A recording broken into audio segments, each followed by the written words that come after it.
Welcome to episode 7 of the Candidly Crawford podcast, Church Life Balance, featuring Dr. Robert and Stacey Lyons, previously recorded July 2023. Hey everybody, it's your boy Nick. And I'm Teresa, and we are Candidly Crawford, where we're all about God, marriage, and real life. Yes. So just to give you guys a background, because everyone does not know who we are, and if you're new to the channel, if you're new to the podcast, definitely welcome. Thank you for taking the time out to listen to us and to support us. As you can see, we have some esteemed guests here with us. We'll get to introduce them in just a bit. But Nick, what have you been up to lately? It's been a while since we recorded, right? Yeah, it's been a while. You had your little Father's Day episode. Oh yeah, I had that. Mm-hmm. We celebrated our year anniversary. We did, yeah. So yeah, that was cool. Father's Day went well for me, actually. It did? Yeah, I had a major milestone. So for people who don't know, I had a picture that Teresa gave me on our wedding day. It was a painting of me, my grandfather, and my dad. And I've had it in the box since the marriage, or since the wedding, because if I take it out, it ain't good. So, tell them why it's a little hard for you. Oh, because my grandfather and my father has passed. So, Father's Day, I was getting ready, and like the Holy Spirit was like, it's time. You can go ahead and take it out. I had been talking about it, and so I was like, okay, let me take it out. Let's see what's going to happen. And I took it out, and I enjoy seeing the picture on the wall. Yeah. It's not a sore subject, or it's not a picture of grief. It's a picture of celebration. So. All right, babe. I'm happy for you. That is a milestone. It really is, because I know how hard it's been for you to even take it out of the box. Yeah. So I can't, at one point I wouldn't even look at the box. It would be in another room. So now it's out. I'm proud of you. Hey, thank you. And if you guys haven't had a chance to check out that Father's Day episode, it's Nick and 3 of his best friends. Really just discussing the joys of fatherhood, but just a celebration of fatherhood and the trauma that they've dealt with. Some had lost their father as well, in addition to they grew up in different circumstances. So it's a great episode. So that's the last episode that we did record. So check it out on our YouTube channel or on wherever you get your favorite podcast. That episode is now available as well. So definitely check that out. We have some other episodes about Nick and I, but now we're getting a little more active. Speaking of where we've been lately, it's been a lot between work and, of course, you guys, if you don't know, but for those of you who are familiar, we do lead the grief ministry. And unfortunately, it has been quite busy. To say the least. Very busy. And that leads us into our topic today. What we're going to talk about is church life balance, because, how do you balance a healthy marriage, healthy personal lives, along with serving? And the couple that you see here sitting with us, I've known them since 2007, actually. Even before I knew Dr. Lyons was a minister, I'm just saying. They've always been solid people. Very good people. I really love them to life, and we're just elated that they have taken the time out to spend with us today to share their story about how they've operated in ministry together, how they navigated marriage and family life as well, because they've been serving in ministry for quite a while. And trust me, they do quite a bit. So they're the right people for this topic. So we're actually going to segue into that in just a few. So let me introduce you to our esteemed guests. So we do have Stacey Lyons. She is definitely one woman I would say she's very inspirational for me. She is always well poised, of course, full of knowledge. You could definitely tell that she don't play, but it's in a good way. She definitely has a servant's heart, and it's a lot that I do admire that about her, as well as her supporting her husband in ministry as well. Many of you, if you haven't already listened to some of our previous podcasts, Nick is a minister, And I'm gonna tell you, when we first got started, he told me that. I was like, oh Lord. I thought that was one of. Didn't want to. Wasn't ready for that. I was like, Lord, you knew what I prayed about. They ain't one of them. That was something that I was scared to share with you because, some people, once they hear that, they feel like they have to take on the role of being a minister as well. And in my dating life, once I shared that I was a minister, that was like a repellent. Like, nah, we can't do that. Well, it didn't repel me, but we'll jump into that a little bit later. Thank the Lord. But yes, the lovely Stacey Lyons, everybody. And sitting right beside her is her husband. I'm going to tell you, this guy, I don't even know when he sleeps. I'm just going to be honest with you. Because they both work full time. They are parents. They serve in minutes. I don't know how they do it. So, like I said, they're the right people for this particular episode. I don't know how they do it, but hey, I'm going to call him Dr. Minister Lyons. Thank you guys for joining us. It's definitely a pleasure, and I'm certainly glad that you were willing to share this with us and our audience, because we are definitely, when we say Candidly Crawford, we're candid. And, just before we jump in, a little caveat here, this is in no way, what we're going to share is in no way to point a negative light on ministry and serving or anything like that. We are candidly sharing our stories. Yes. And with the hopes of that we can help others, maybe there are some tools and resources that can be offered, just different challenges. So we're going to discuss the good, the bad, and the ugly. So in no way is this to shed any light on any particular ministry, any pastor, anything like that.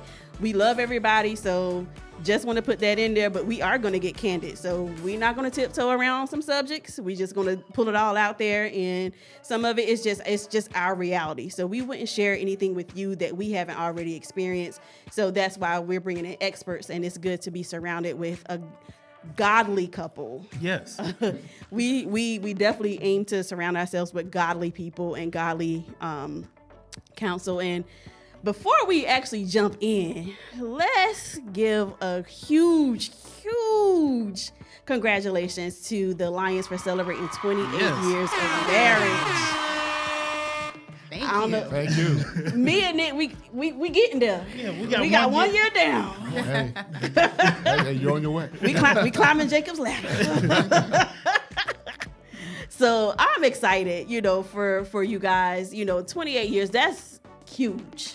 That is huge. So we don't take that lightly, and we pray that you guys had a wonderful time. We saw them little vacation pics. Okay, we ain't gonna get into that.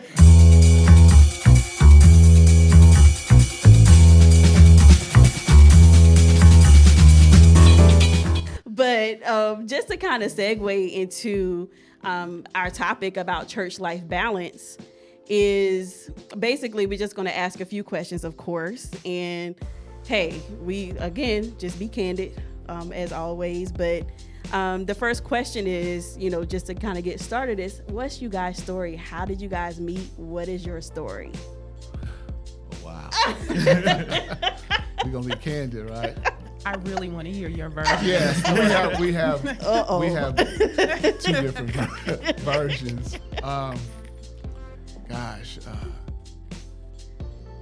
Okay, so we've led. It was crazy. This is not a hard question. No, we led parallel lives growing up. Got you. We grew up in our hometown. We're both from the Bay Area, California. She's from Oakland, I'm from Berkeley. Shout out Oaktown, okay. And in our area, during our time growing up, and still to this day, there are missionary Baptist churches. So she and I both attended missionary Baptist churches because that's where our parents, raised us, and that's how they were raised. We both went to Catholic schools. Oh wow! And so there's a lot of parallels and symmetry, I guess, in the way we were raised. I met Stacey officially in 1986. Yay! But I met her in 1986, introduced to her by a good friend of mine at the time. Okay. And after that, I guess we were like hanging out. I actually was dating her roommate. Oh, wow.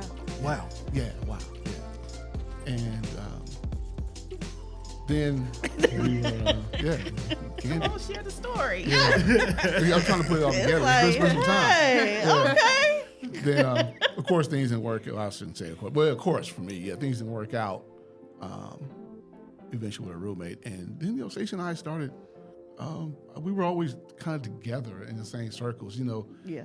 I was in a fraternity, and she's. I'm an alpha, and she's an AKA. Okay, come on, A5. So we would, and we were, of course, we were in college around the same time. So we would see each other at parties, right? So it was always. We were always in each other's space, if you will. Yeah. And, over time, it just became clear to me that, wow, she's the one.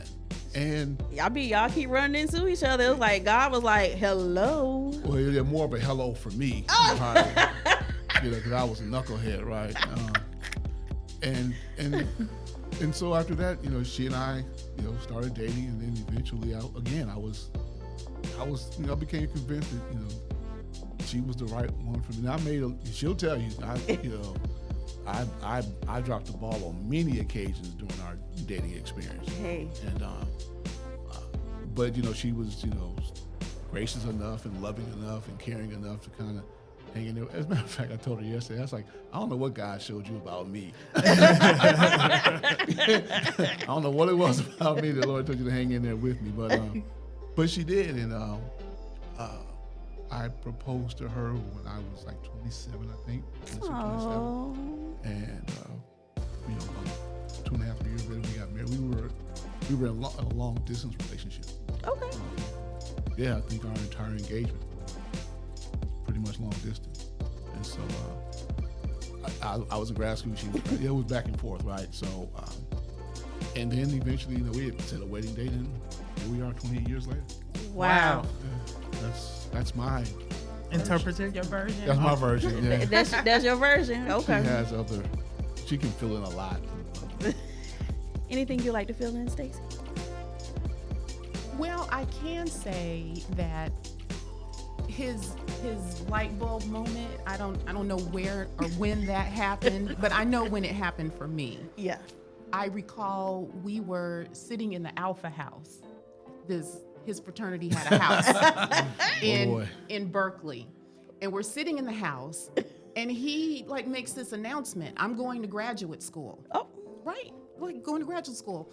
And I'm a year behind him, so I'm still in college. Yeah. But he's going to graduate school, and I'm thinking to myself, you're not going to graduate school, right? Not him. Whatever. You're not going to graduate school. And we're hanging out and enjoying the afternoon. And lo and behold, does he not get up and go to graduate school? Right? He just left. Oh. And when he left, that was just an announcement to me. He's gone, and I missed him. And at that point, I realized, okay, I need him. I love him. And I sent him a letter. You remember? I sent this letter and just poured out my heart to this man and told him that I declare my love in this letter. Right? That's what I'm talking about. Yes. That's real love. Writing letters, though? Yes. Kids these days will never know. But I would say that that's when he realized things, because I declared my love. I declared my love first. You did? Yes. Yes. Mm-hmm. So even though you were a knucklehead, Dr. Lyons, very much so. She declared her love, and that says volumes. Well, okay, you talk about writing letters, right? Mm-hmm. Stacey was great for remembering, not just me, but she was great for expressing her love and concern and joy and celebration for momentous days in people's lives. Even before we got serious, she would send me birthday cards or whatever, and I'm a guy, right? So I don't know nothing about. At the bottom of her letter, she would put XOXO. I didn't know what XOXO. Oh Lord, you know what? But she introduced me to XOXO. Oh my goodness. Okay. But it was like, but it was things like that. And like some of my friends that knew Stacey and her friends too, she would send cards and letters to and things of that nature. It just speaks to, because I mean, even to this day, writing a letter takes some time and some thought. It does. And expressing your ideas and emotions in a letter. You know, if you could convey emotions through a letter or some written form, that says a lot. Oh, she did that very well, because there was a thank you note that she wrote for Nick and I, and I was like, we cried. Like, both of us was misty-eyed. I was like, oh, Lord. She was misty-eyed. I was tough. I held it together. We all know the truth. But it was very thoughtful. I'm like, wow. Yeah, it was very heartfelt. So you're right. That's a gift. Right. So I felt the love. You felt the love. Okay. And I continue to say this to the day I die and the Lord calls me home. Stacey was for me, the only woman I believe really cared about. Oh, that's it. I think it may have been other women I dated. Probably, I guess maybe they did, but I didn't feel it. Right. Yeah. I feel the same way about Teresa. Yeah. And people ask us how or when did we know that each other was the one? And I think it was when I sent my resume to Teresa, because I was in the process of looking for another job. And I was like, well, Teresa, just look over it and just let me know what you think. And so then I get 2 emails back. And one of them has my resume with all these red lines in it. Man, we married the same. I was same type. They from the same tribe. Yes. So I'm like, okay. And then she sent me the revised copy, and I told her, I was like, first of all, I was kind of mad. I was like, who told you to mess up my resume? Andy. But I was only that way because nobody has ever cared for me like that. Right. And I was like, okay, I didn't know how to take it at first. I'm like, you tested my manhood. I already know. I had actually paid somebody to do my resume. I was just sending it your money just so you could look over it. And she was like, well, this is wrong and this is wrong. And I was like, okay, all right. So I took my little revised resume and applied for a job. And the first job that I applied for, I got it. I was like, okay, Lord. So you know what your gifting is, Teresa. Mm-hmm. Yes. Good job, Teresa. Thank you. So I made it with the help of the Lord. Yeah. Definitely. It's something you guys mentioned about being raised or, missionary Baptist. For Nick and I was raised holiness. The same thing. Fire baptized. So not that part. Yeah, it was the holiness movement, fire baptized. Love your mama. Don't get offended. Don't take offense. Shout out to my grandfather who's in with the Lord. But I grew up holiness and Jesus. The 40 days and 40 nights of service in the summer, I'm supposed to be a kid. I'm supposed to be chilling. We at church, okay? I'm baby powdered up, just sitting there, took my little shower. We sit there at church, me and my cousin playing tic-tac-toe and getting in trouble. But that's something that connected Nick and I. Definitely, like how we were raised in church. And I think another thing that connected is our parents always serving in church and definitely, let me go get the pastor's Bible. And so that was ingrained in us. It was. And it's almost now, I was telling Teresa, it's like driving a car at 70, 80 miles per hour and trying to stop suddenly. Like, when I was single, I was able to serve in church the way that they wanted me to. Now it's like, okay, I'm married. We're trying to have a family. The balance is kind of off. Would you say? Yeah, it is. And that's just something that we actually are going to dig into with some of the other questions that we're going to talk to the Lyons about. But anything you want to add about y'all's story? Any juicy details y'all left out? Just saying. Juicy details.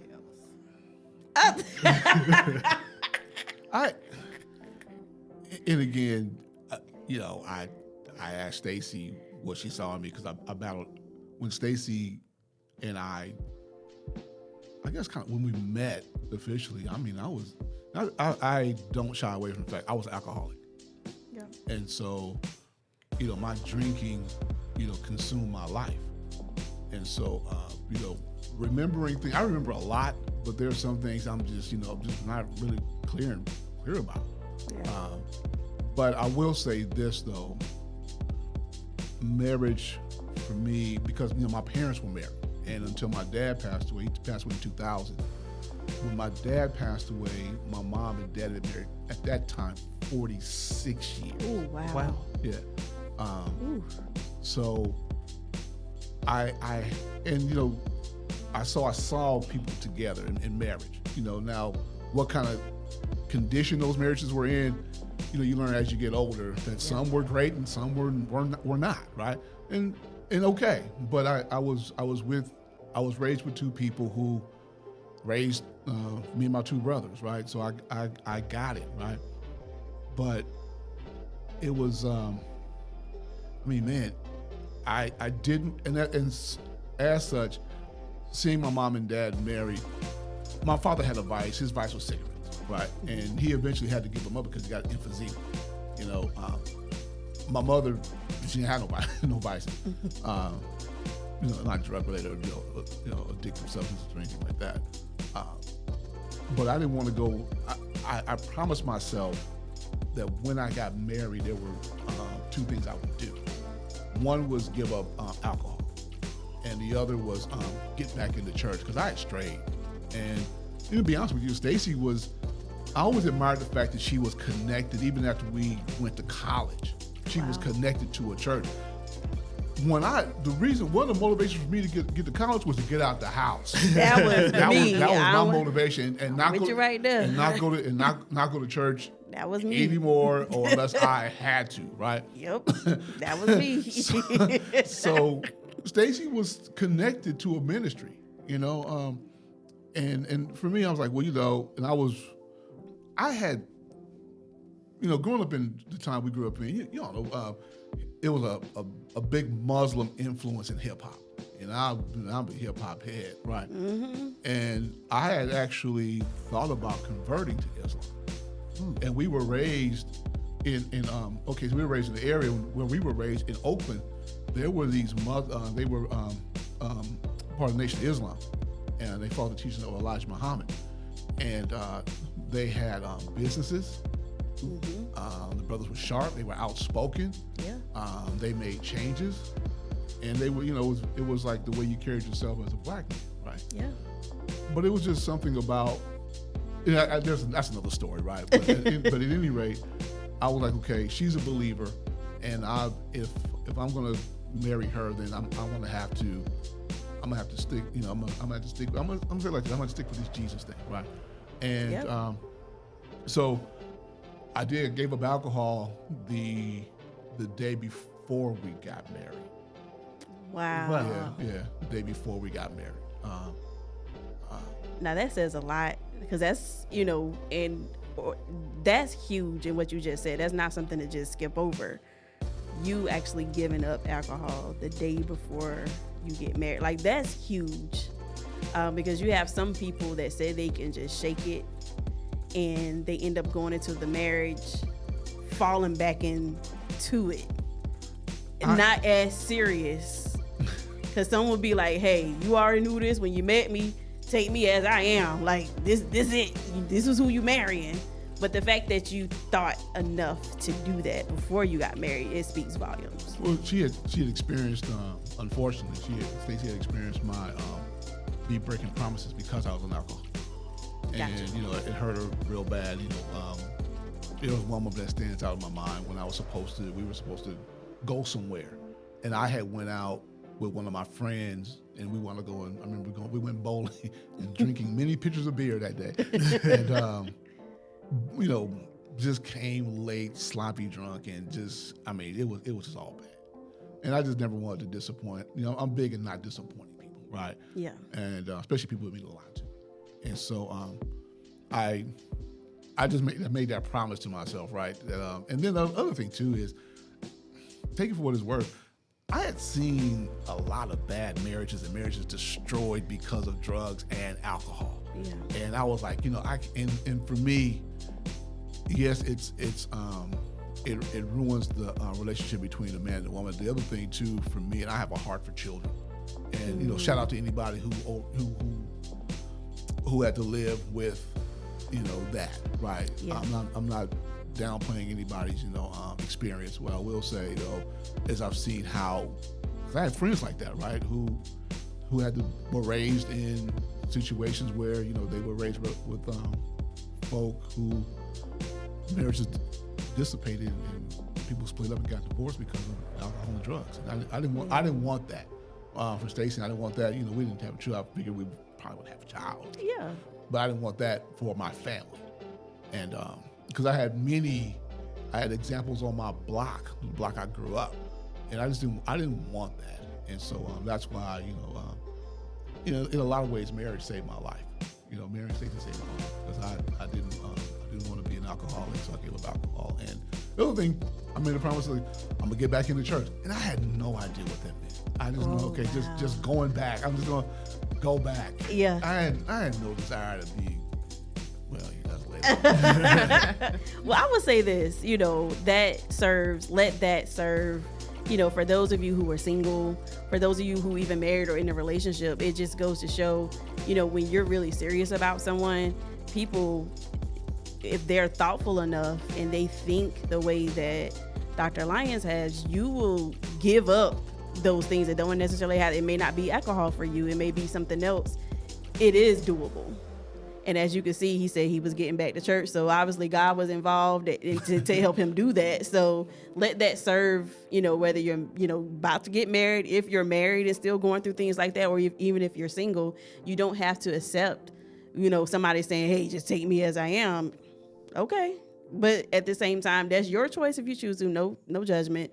But let that also be a testimony, because that's powerful. Even though that's his part of his story, that still can help somebody to let you see how, when you're committed, how you could give those things up. And I thank God for that. Like, that's beautiful. That really is. It's definitely beautiful. So I have a question. So, Yeah. Dr. Lyons, how difficult would you say giving up alcohol was for you? Okay.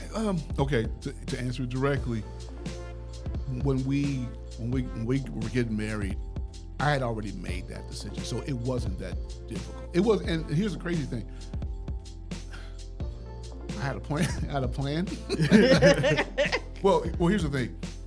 During my battle with alcohol, there were a few things that actually helped me along the way to kind of show myself that I could have, because anybody that struggles with addiction, and I don't care what it is, it can be shopping, right? Anybody that's, yeah. That's okay. Teresa, okay. We're here to help. Go ahead. What'd you say? I see. Somebody said something? Oh, okay. Well, it sounds like that once you made your mind up that alcohol, like the taste of alcohol, was removed from you. I guess it was. I go back to, I played football in college, and I redshirted my freshman year and came out my sophomore year, and I said, you know what, I don't want to be drunk on the field. And I never was, ever, when I played. But there were moments during my battle with alcohol, I would stop. I would say, this week you're not going to drink. And I wouldn't drink with the intention of going back to it, right? But I'm gonna prove to myself I'm not gonna. I can master this, right? Right. And I would do it. And there was one point in time, I lived in Albuquerque, New Mexico. Long story. Oh, wow. We're going to have y'all back.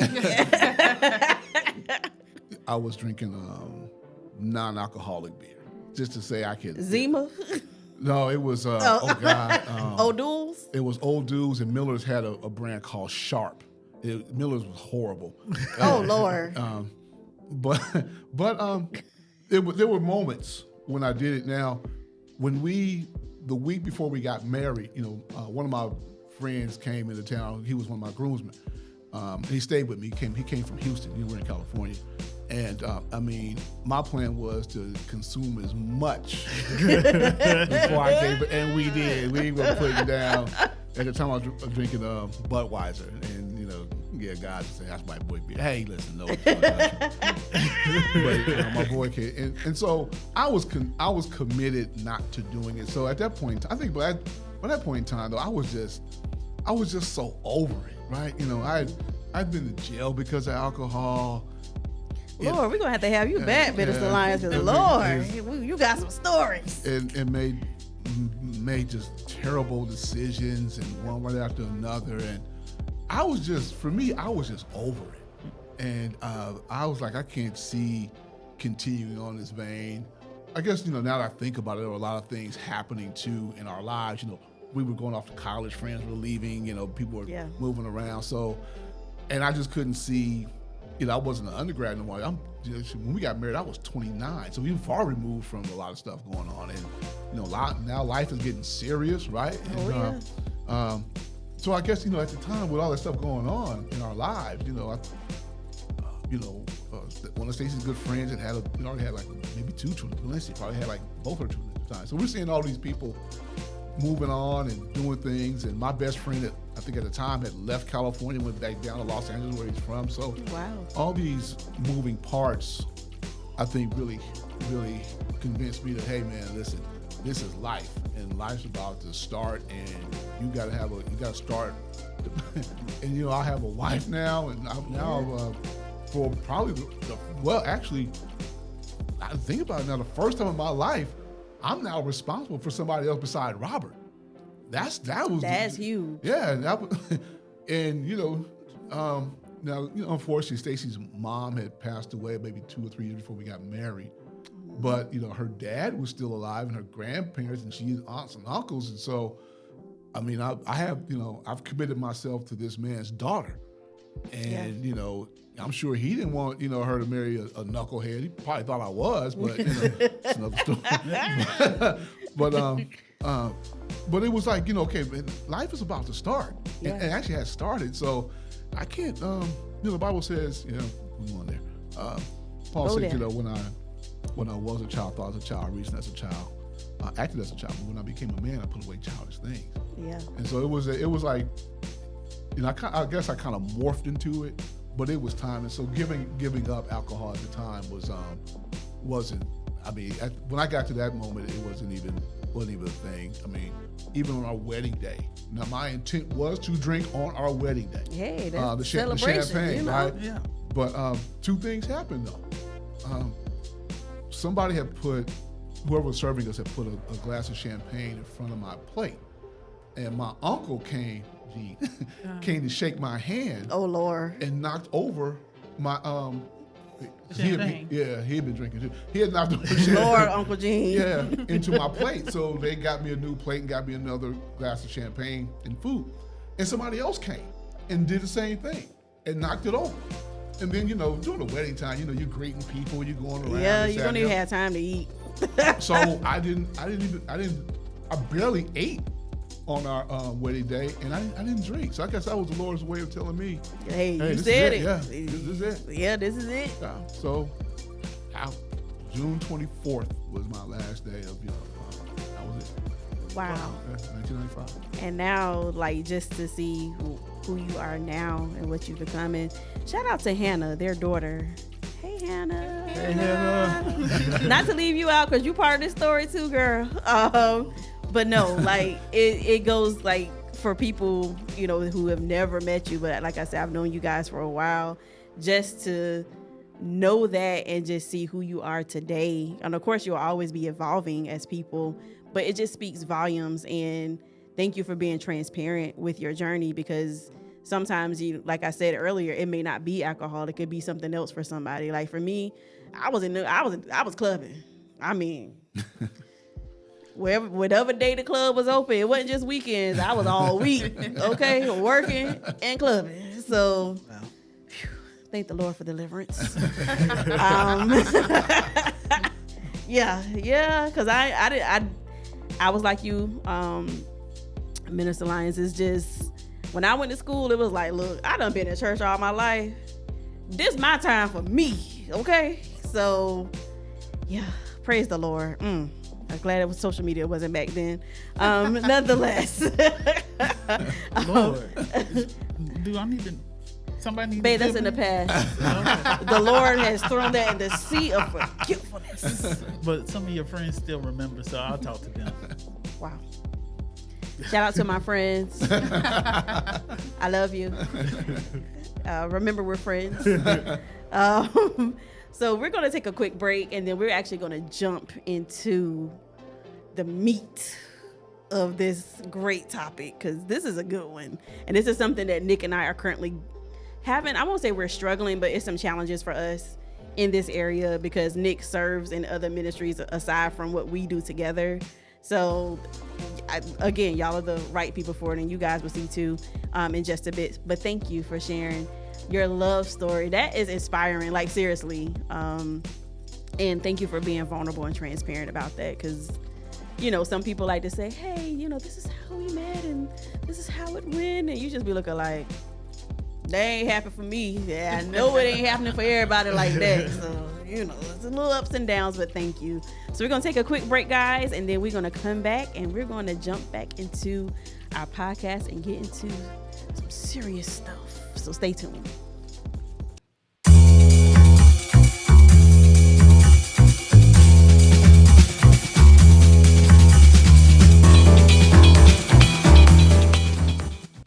And we are back, y'all. The Candidly Crawford podcast, available wherever you listen to your favorite podcast and on our YouTube channel.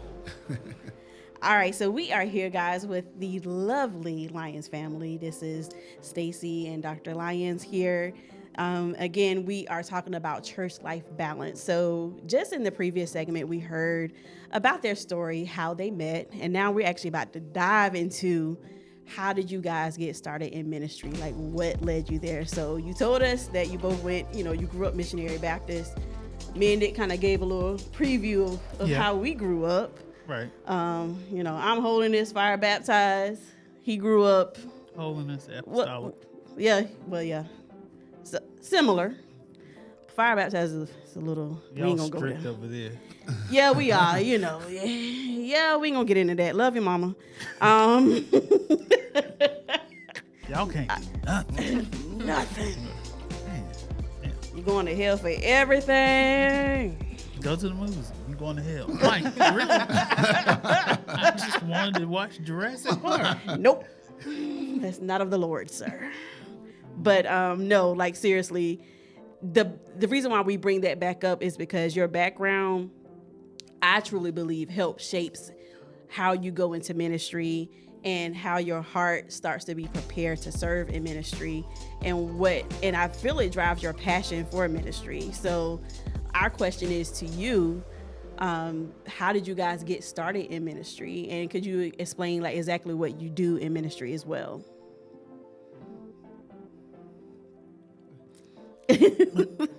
Shortly after we got married, Robert and I relocated to Grambling, Louisiana. Ooh. And if you've ever been to Grambling, you know that it is the woods. Mm-hmm. Very rural community. Nothing to do but go to school and go to church.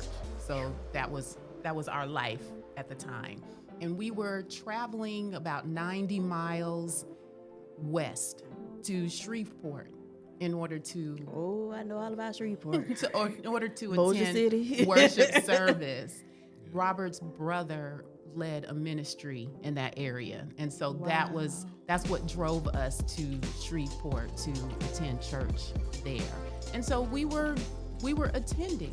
Sure. And one question that I've often had, over the years, and the question still comes up from time to time, is how does God speak to you? How do I know what God wants for me? Yeah. That's huge. How can I determine what my thoughts are and what God's thoughts are? Right. How do I separate what I want from what God wants for me? And one night I had a dream right? And it sounds very MLK, right? But I had a dream that Robert was called to ministry. Wow. And it scared me. It freaked me out. I woke up crying, and he's like, Oh you know, my what's going gosh. on? And I shared with him. And I don't know what he did with that information. You know,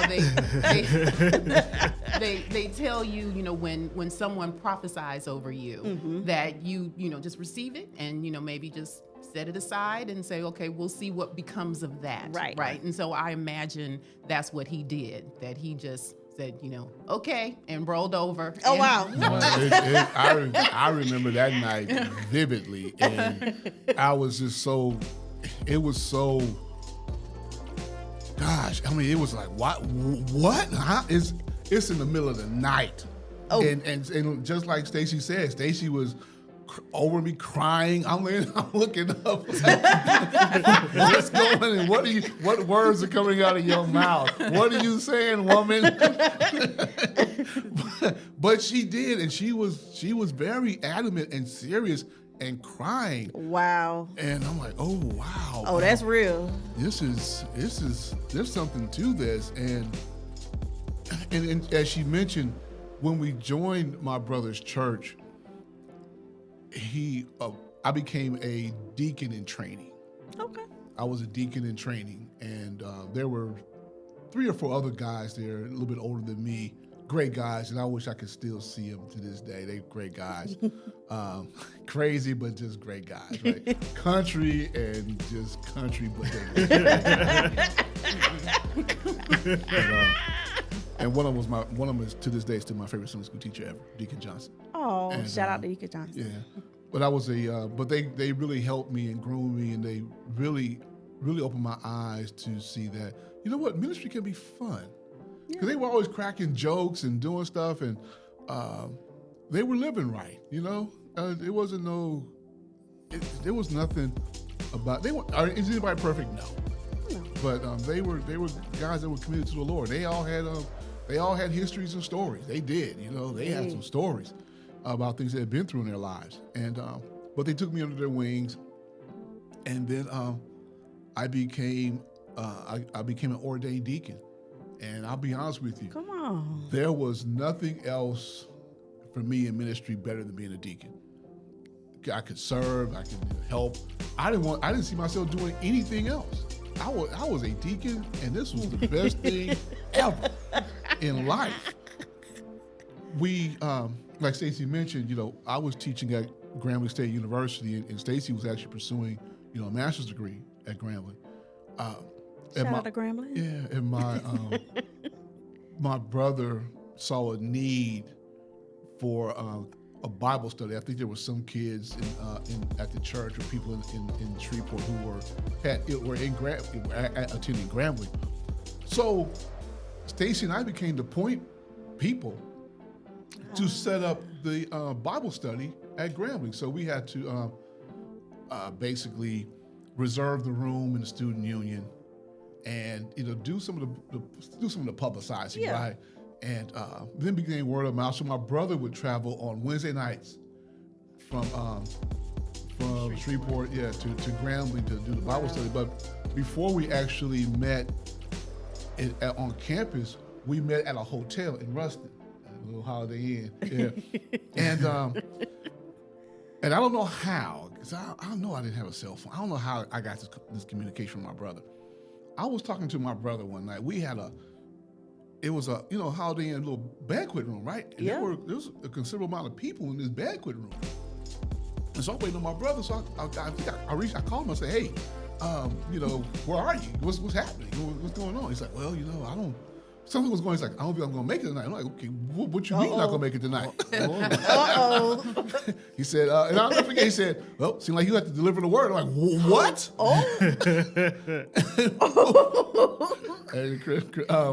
And my boy Chris Tucker, do you understand the words?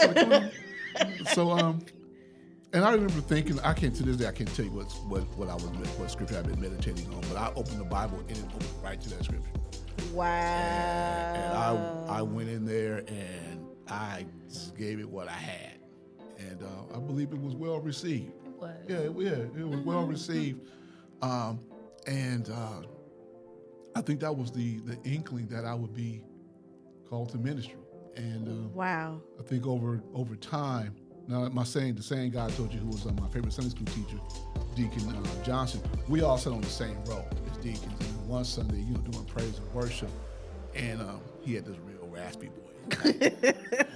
I see it, boy. You can't fool the deacon. You got it. Man. Not you can't fool the They D. can't fool the deacon. and I just accepted, with Stacey's nighttime vision. Hey. I just accepted. Then I became minister in training. Let me find out. MIT. Yep, Let me find out Stacey a prophet. I know. Now, after all these years I know you, Stacey, I ain't know that. Let me, And Lord, let me live right. then I, Dreaming dreams. yeah, right.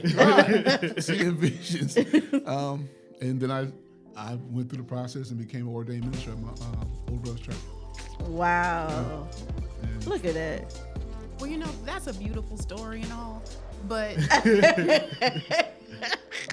I think you mentioned earlier in this conversation that, you had not planned to connect yourself with a minister. yeah, Right. With someone in ministry. And that was my story as well. And I remember, like Robert mentioned, that I was in a master's program at the time, and my major professor was also a minister. Wow. And I went to him and I told him that, Robert has confessed his calling to the ministry and I want no parts of it, right? And he counseled me and he prayed with me and he advised me and shared with me that, now, folks are going to be looking at you. Oof. That was, his warning to me and encouragement at the same time. But it was not, my initial reaction was, yes, this is coming, but personally, I'm not prepared for it. And this is not what I signed up for. Yeah. And so what do I do now? Those were the, important questions in my mind. Definitely. And that's what I had with Nick when he told me, because he was just like, it was just kind of funny how he said it. He was just like, I'm a minister. And he just paused I was like, okay. I was waiting for the shoe to drop. Like, No, because, even though I know that's not what I prayed for, because in my head, I was like, hey, I said, do that mean I'm going to have to sit on the front row? I'm going to have to wear a hat. When we go to these speaking engagements, I'm going to have to, God bless y'all, beloved, stand up when they introduce me. I was like, that ain't the life I wanted. I was like, all right, God, I know what I prayed for. Thank you for the gift. But I didn't know if he was going to be packaged in that way. My story is similar to Minister Lyons because at my church, well, first of all, as a kid, I've always heard, the Lord is going to do something special. You a special child. I'm like, okay, all right. And so at my church, I worked in the finance office, and I was cool. Like, I can count money. We can pay these bills, and I was counting money at my brother's. I declare y'all stories are just. Yeah, I was counting money. And shout out to Jacoby. Shout out Jacoby. Hey, one of my Jacoby. best friends. We actually worked together, and the calling was so heavy, but I was running. I was like, man, I ain't doing this because I've always liked to be in the background. Yeah, I understand. So we was sitting at work, and I was bawling my eyes. I was like, I don't know what to do. I don't know what to do. And so then I had a meeting with my pastor, and he was like, we went for lunch, and he was like, I'll buy you lunch. I'm like, no, sir. I couldn't eat. And I remember we went to Panera Bread. Is this so, Bishop Mickens? Mm-hmm. Shout out to Bishop Mickens. Yes. And Co-pastor Darlene Mickens. So he's just sitting there going to town on his sandwich. And I was like, I feel like the Lord is calling me. Not at lunch or Panera Bread, you crying though. I ain't crying, but my voice was shaking. And so he just eating, going in. He was like, okay, is that it? Oh wow. And, you know, he gave me advice and stuff like that. And then he was like, all right, well, you know, you'll be at MIT and we're watching you and stuff like that. Oh wow. I was like, that's it? I mean, I'm hungry now. Can you go buy my lunch? I thought it was going to be something different. But like Minister Lyons, I never envisioned myself being a minister. That wasn't my thing. Oh, trust me, it wasn't. That was the furthest thing. Because I'll be honest with you, I could not. You know, we being Candidly Crawford, I could not stand preachers. I was the most. I guess you can say I was akin to Paul, right? I was like the most, you know, anti-preacher person that you could ever, one you could ever imagine. I just whatever, man. Yeah. Cause again, you know, growing up, you just see so much. Yes. Some men of God doing things they're not supposed to be doing, and you know, it's like, okay, wow. I over the years, what I've tried to quote unquote protect Stacey from, is allow her, not that I'm her master or anything, but don't get too caught up in the weeds about things like you mentioned earlier, like going to the movies, you're going to hell. I didn't want to be, I'm a minister, but I'm not, you know, my wife is my wife, right? Right. Right. I married my wife. You know, I love the ministry. I'm married to God, right, in the ministry. But but I have a wife. Yes. And it's not I'm not trying to lord over my wife, right? So Stacey goes out with her friends. Knock yourself out, you know. Hey. I'm not, you know. Where y'all going? I just gonna go have, you know. Nah. It's like. I know how to behave when I go out. No, I'm just saying, you know, not to join her, but I didn't want to be that. I don't want to be a prude or, you know, like this, you know. Well, no one's expecting you or asking you or even want you to compromise. That's not what we want for you. No, it's not that, but at the same time, though, like I never wanted ministry to interfere with your freedom. Yes, I can see that. And even now, I tell Teresa, go out with your friends. Yeah. And it's funny because it's a respect thing. Like her friends be like, hey, Reverend, or hey, I'll be like, they call him Bishop and everything, Lord. But I'll be like, at the end of the day, my name is Nick, and I married Teresa. I didn't marry a first lady or anything like that. And shout out, just a caveat, I'm not a first lady. So if y'all be watching my Instagram stories or my Facebook stories, I get crunk a little bit with my friends, you know, let my hair down. Hey, I work hard, during the week. So yes, I still love the Lord. And I think that was one of the reasons why I was hesitant to tell you, because I didn't want you to change because of my calling. And even when I say that, it's not that I'm a prude either, because let some juvenile come on. We going up. We've been crunk all day off of that Tiny Desk concert, but we digress. But I didn't want you to feel any type of way that you had to change who you are because of my calling. You know, and you know, for us, you know, as we talked about, we morphed into this. We walked into this. This wasn't.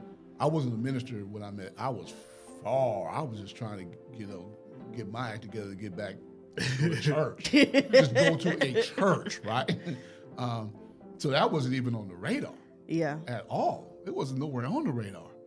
But then, Lord had different plans, and here we are. And I respect the fact that that Stacey didn't sign up for this. I didn't sign up for this either. Hey. I didn't see, but if you had told me we got married, 29? I was 29.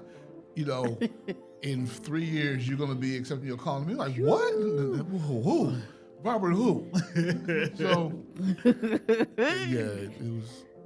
it's just amazing how the Lord works. But again,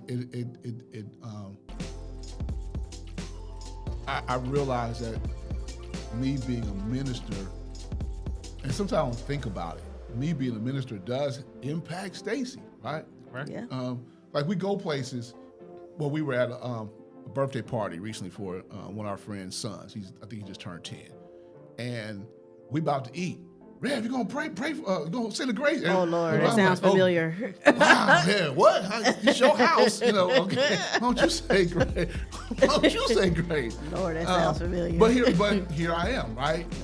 Oh, you a minister? Oh, dog, I'm like, yeah, I am. I am a minister, and here we are. But people have expectations, and I get it, right? Of course. But at the same time, though, our story was that we walked into ministry, not willingly and knowingly, right? Got you. It wasn't intentionally, Stacey, I feel like it was probably in my life. Nah, it's, hey, we married. I definitely think that's how it was for Nick and I as well, because for me, like I said, again, I ain't had no plans on being a minister's wife. I'm just, and just a little side note, if you guys have not heard Nick or Minister Lyons like bring forth the word, like seriously, man. Anyway, I digress. They something to reckon with. I will tell you that.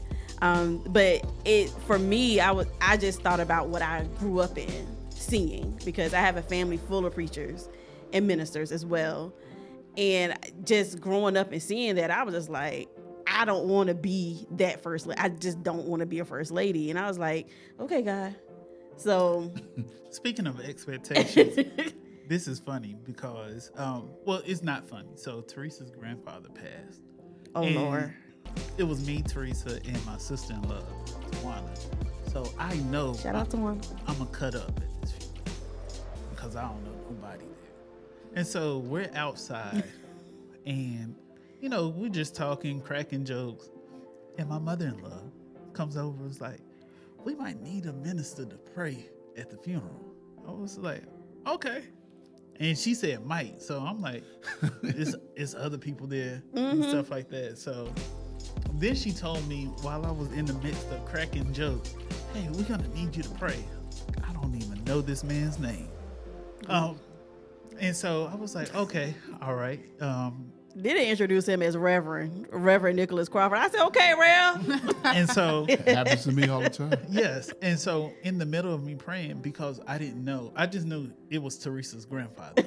I forgot to look at the program to get his name. Lord. And so I'm praying. I was like, we thank the Lord for the life of Tim Wallace. I was like, Lord. I was like, oh my. But and everything went well after that. But oh wait, there's so much more to this episode. Head over to catch part 2 of Church Life Balance on the Candidly Crawford podcast, featuring podcast guests Dr. Robert and Stacey Lyons. Don't forget to follow, like, subscribe, and share.